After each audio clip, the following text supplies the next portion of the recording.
Okay, I don't think I'm the only one looking for a phone charger, right? Like the kids steal it from the different rooms and then you're in your car and you're like, I'm at 2%. Like we live in a greedy, greedy world and we have greedy, greedy houses. We're always thinking about all the things that we need to plug in.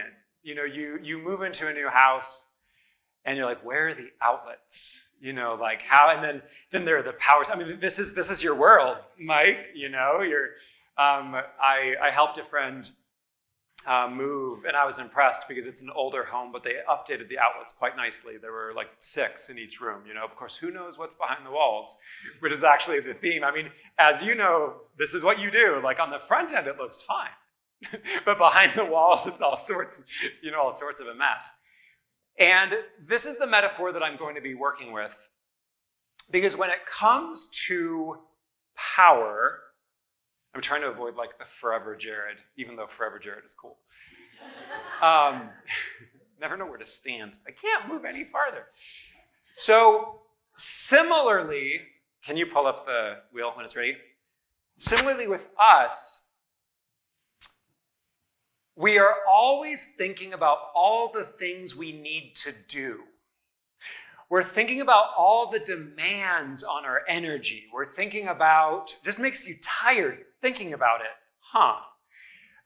like our jobs need us, which tragically is the number one thing, consumerist death cult.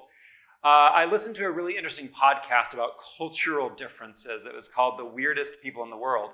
And if anyone in social science knows about the weird problem, which is pretty much not that so much that we're weird, as that almost everything we know about psychology is based on the grad students of the psychology professors who are writing the books and doing the research. So when we think about human nature, we actually think about Western educated, industrialized, rich, democratic is what weird stands for. But we have a very limited perspective. And one of my favorite things about Unity is that we are invited beyond that perspective. And above it, and more than anything, as I've shared before, I'm a wellness engineer. I kind of see the matrix. Whenever I look at a situation, I see it like an engine. I see that electrical wiring of like the relationships and the social dynamics and things. And one of the biggest tragedies around the wellness industry, this is my favorite drum to bang, so you've heard me talk about it, is the very idea of wellness stresses you out. Like that's really unfortunate. And so is anyone familiar with the wellness wheel? It's a really cool tool. This is in the field of positive psychology. And Freud taught us that we all have issues with our mothers. There's a funny joke. It's like a Freudian slip when you say one thing and meant your mother. But so early psychoanalysis, early psychology focused on neuroses and psychoses and all the things that are wrong with us. This should be ringing your Unity bells, because we don't think that way. I mean, we do think that way, but we work on it. So people ask me why I'm a chaplain and not a therapist. And one of the many reasons is because chaplaincy and ministry deals with the whole person, the whole life, the whole context, the community, the past, the present, the future, cradle to grave. Like, I love that. Whereas if you say, I have a therapy appointment this week, someone says, what is wrong with you? I mean, we're switching. Now it's more like, I'm so glad you're working on what's wrong with you. But still, like, we have a pathological paradigm. And one of the tricky things about denials and affirmations is that our entire culture is poison. And so, like, what I work on in my own practice is to increase the metabolizing ability sufficient for the toxicity of the environment. I process the shit as fast as it comes, to put it in less technical language. And it's like a water purification thing. And this is one of my highest calls to ministry is I want to infiltrate systems of power and privilege and subvert them with well-being. And this is why I feel called to the military and law enforcement and firefighters in corporate America, where like the toxic masculinity is the thickest. But it's not just that. It's that we live in a world saturated with dissatisfaction. In fact, not just saturated, but fueled by. Like our economy is literally fueled by you feeling like crap and believing that you're crap so that you can buy the bigger TV. And so unfortunately and predictably, this also applies to the idea of wellness, which is really ironic. Because even the discussion of wellness becomes, you are messed up by my stuff. And this is why, now one of the current things, which is like a wellness MLM, is that there's coaches. Like, I'm going to train you to be a life coach. I'm going to coach you to be a life coach. Anyway, it's weird. Instead, positive psychology is the science of thriving. It's the science of wellness, it's the science of wholeness. In fact, you could say that positive psychology is the field of science that unity principles function at. That could be a course that I'd be happy to teach here. I mean, it's really, really cool because positive psychology is this question of not what makes you sick, but what makes you whole.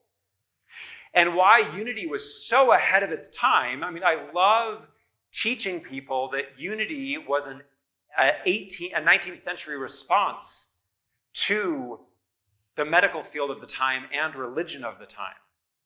And both medicine was like 2 steps up from butchery at the point.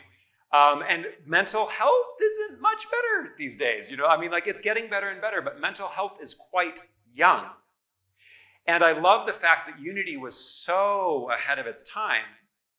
And unity taught, you are whole. You are whole. You are divine. And what I want to talk about is not greedy outlets, not what we do with the power, because that's often where our mind goes, like dominion and power, I do all the things, and how many, electronic things do I have, and what kind of power strip do I need? And we have our greedy plugs ready.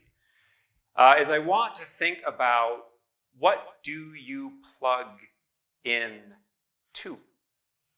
What is the source of your power? And one of the more provocative teachings that I do believe in is, if you are properly, I feel like you should be speaking because I keep talking about electrical wiring. If you are properly plugged in, you will never burn out, right? There needs to be fuses and boundaries and things like that, but if you are properly plugged into source, you won't burn out because you have that sustainable flow. And this is interesting because I've experienced this where, even though, as a chaplain, I currently work in the hospital and prison, I'm working to pivot toward first response, as I said, military. I want to go to the intense side of things. But my work does not burn me out. Not even when I visit with a dead 3-year-old and her family, or the guy who died in an Uber. I am energized because I feel properly aligned to my use. Mike will tell you that if you plug in too powerful like a generator into an outlet that can't handle it, it's going to burn out the whole thing. And so one thing that I have worked to make peace with is my wattage, And what I'm hoping for all of you, and this is going to be what the reflection I will end on, is what is your source? And what is that flow of power? I was talking to my 20-year-old the one who just got an engineering job in designing neural interfaces, like literal connect computers to brains things. That's his, he's at his Air Force drill at the moment. But he was like, Dad, I don't think I'm very passionate. And I'm like, you don't need to be. He's diligent. He has that, like, I think he's hit the brain chemistry jackpot because he's just deeply good, deeply caring, works hard. And he's amazing. Whereas I've had to come to terms with the fact that I'm just like a nuclear reactor.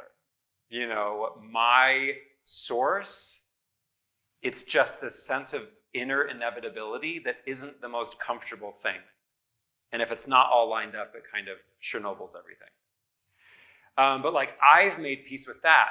And so if you are in your proper flow, you, as Jesus said, will become that well of living water. And I think that's what the metaphor means metaphysically in John, where he says that you will become your own source. You will be your own well. You will be plugged into the divine within you. John is very, very unity, good, really, really good stuff in there.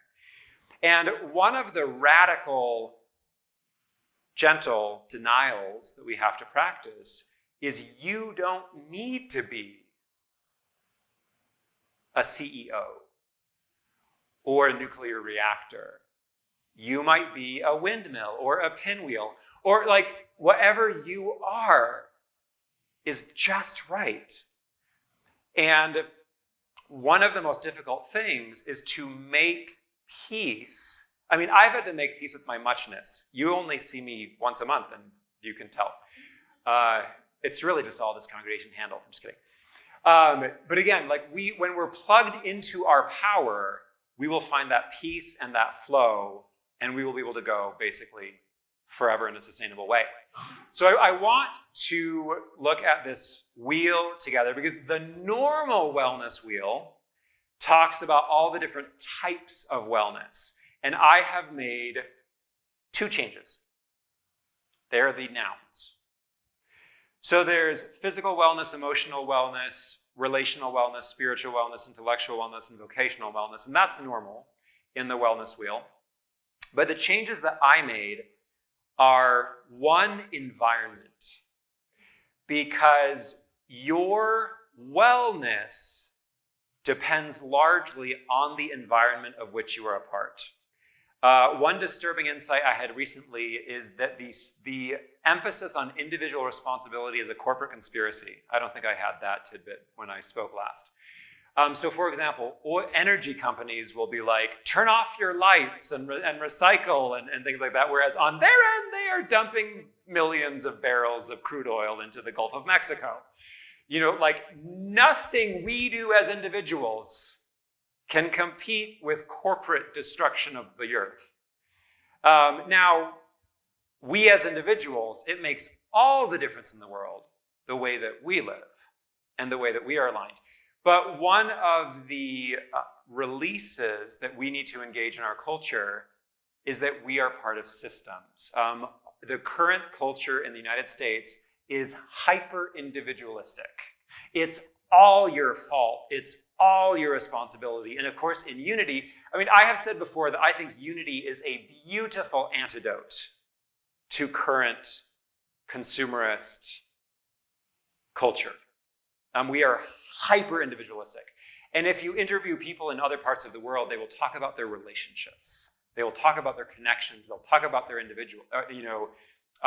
their communities. But here we are deeply, deeply, deeply lonely. And that's by design. And so this is why it's so powerful to plug into the awareness that we are connected, we are one, we are divine. And we get to practice that every week. So we are roughly as good as our environments plus our genetics plus 5%. And I prayed for a long time in my first marriage until I realized divorce was the answer to my prayer, which is not an answer that I wanted to hear. But often the answer to our seeking is a change of context. And we're like, wow. I mean, have you ever struggled in like a toxic job where you're like trying to work and trying to work and trying to do better and trying to do better and trying to do better, and then you move to a different job where you're actually appreciated and compensated, and you're like, oh, there's nothing wrong with me. So environment is incredibly important, and then like your vocational success flows out of your environment. Like these are all connected. But what I want to focus on is vitality. And vitality is that life force that we have. Another problem in our culture, the many ways our world is messed up is one of my favorite topics and what to do about it. Another problem in our culture is that, so under the category of vitality, which is aliveness, is also sexuality. And one of the problems in our culture is that we aren't holistically aware of our aliveness and our vitality. And of course, current politicians are trying to prevent us from talking about any of it. Is we confuse that like aliveness, that vividness with sex. And very often, the only type of vitality that men especially allow themselves to plug into, use that however you want, is sex. So, but really it's about aliveness. In fact, when I was thinking about translating the wellness wheel for children, like sexual wellness is a category, and I'm like, oh, it's aliveness. And kids don't need any help with that. I mean, they are licking the peanut butter off the wall. Like they are in it, you know? They're so alive. And I want us all to be thinking, I mean, as I said, I'm like, I just can't help myself. Like, my task is to dose myself. It's like, Jared, throw some water on that. Because I'm just so vividly alive. There are things we all can do to plug into and increase our aliveness. And I want to take a moment because the first thing is to stop being afraid of it. Women especially. Like, we are trained to be scared of our power. One of my favorite compliments I've ever received, because I'm so much, is people say, I feel like I can be my true full self with you. You know, like I always need to hold back, but Jared, you are overwhelming. And around that, like I can be like, wow, maybe I'm not so bad. But we can't be afraid of our own life. I mean, we are. Like, in fact, this is what I would say one of the fundamental diagnoses of the world right now is we are terrified of life. And my favorite summary of unity is it's a thoroughgoing commitment to life and love. And so that's step one, is to open yourself up to life. And then the next step is to discern what your actual relationship is with vitality. And that's different for all of us, you know? Like my baby brother's a quadriplegic, and I mean, 38-year-old baby brother, but 35? I don't know, I need to think about it. Like we all have a different relationship to vitality. We all have that different flow, that different wattage. But the beautiful thing about unity, when it's taught properly, we've talked about the fact that immature unity, immature new thought can get into toxic positivity. You know, like this terrible joke that I saw this week is like, why are there handicapped stalls at churches? Shouldn't they just heal it? I mean, like, so bad.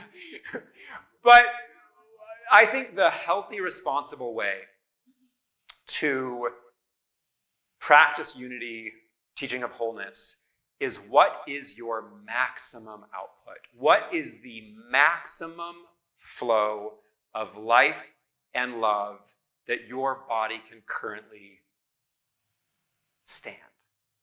Like, isn't that beautiful? Like again, what is your flow? And as Mike can tell you, it's not about like cranking the most power to the most places all the time. No, like it's like, how much power does this thing need? You know, it's all about the proper flow.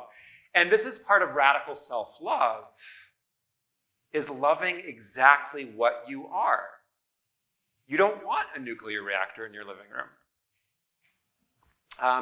So I'm going to talk about one of my favorite New Testament stories, and I think metaphysically interpreted this is really beautiful, and it is the women with the issue of blood in Mark 5.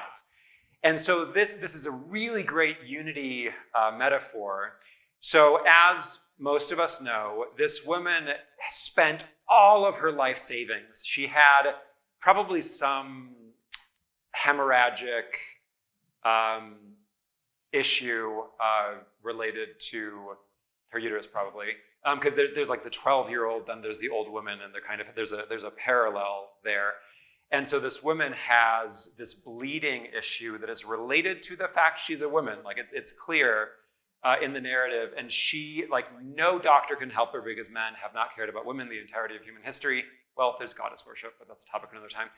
And so she can't get any answers. She's spent all her money, but she comes near Jesus, and she knows there's a crowd of people, there's a throng of people. It's like a concert before COVID. And she says, if I can just touch the bottom of his robe, I will be whole. Which in unity principles, we could say, like, she realized that she was whole. And we could say, like, she could, like, as us, you could say, if I can access my Christ consciousness, I will know that I am whole. And I didn't need those bloody doctors anyway. I mean, like, doctors are great, but depending. So what she does anyone remember what Jesus said? Or, like, in the passage, he looks around and he says, who touched me? And it's the next line, and his disciples are like, dude, like, this is a mosh pit. What are you talking about? And it said he felt, in the King James Version it says virtue, but the Greek is dunamis or dynamis, which sounds a lot like dynamite. It's the same Greek word. And dunamis means power. And so Jesus says, I have felt my vitality flow out of me. Who touched me? Like, isn't that so powerful? And so I want you to be thinking about what is the source of your vitality. And it's going to be different for every one of us. I mean, I will confess that, like, I kind of feel sad and lonely. I've already admitted this. Like, my gift is not God being like, oh, I love you and everything is okay and I love you, love you, love you. I have to get that from elsewhere. But I do have this inner sense of power and vitality. I mean, if anything, I'm like pure vitality. And I'm grateful that I've been able to learn how to dose that in different... One of the things I'm most proud of is people at the hospital do not believe I'm intense. Yeah, there's an awesome situation where, not a beautiful death, not awesome situation. In my field, it's that. But it was a really, really beautiful death. And the daughter-in-law was like, you? Intense? No. Because again, like, when I'm in my work mode, I'm just like, so you have no idea how chill I can be. But again, it's going to be different for each of you. So I want to leave you with that. It's like, what is your particular source, flavor, flow, type? What are you plugged into? And we talk, one of my favorite phrases that I heard from Paul Hasselbeck, who's an awesome Unity teacher. Have you done anything with him? He's the one who said, what happens in vagueness stays in vagueness. And I think that's hilarious, and I love it. It's one of my favorite things. So in Unity, I think we talk a lot in, like, vague, big terms. You know, like, plug into your Christ consciousness, acknowledge your divine self. Sounds good, whatever. But it's the specificity. It's the specificity that makes it real, that makes it applicable. And this is why I'm kind of such, like, a horrifying brain, you know, exploder, is because, like, I love describing things in these, like, very real, concrete, practical ways that actually work. So again, like your vitality, your power, figure it out. Figure out what your power is and plug in. Thank you.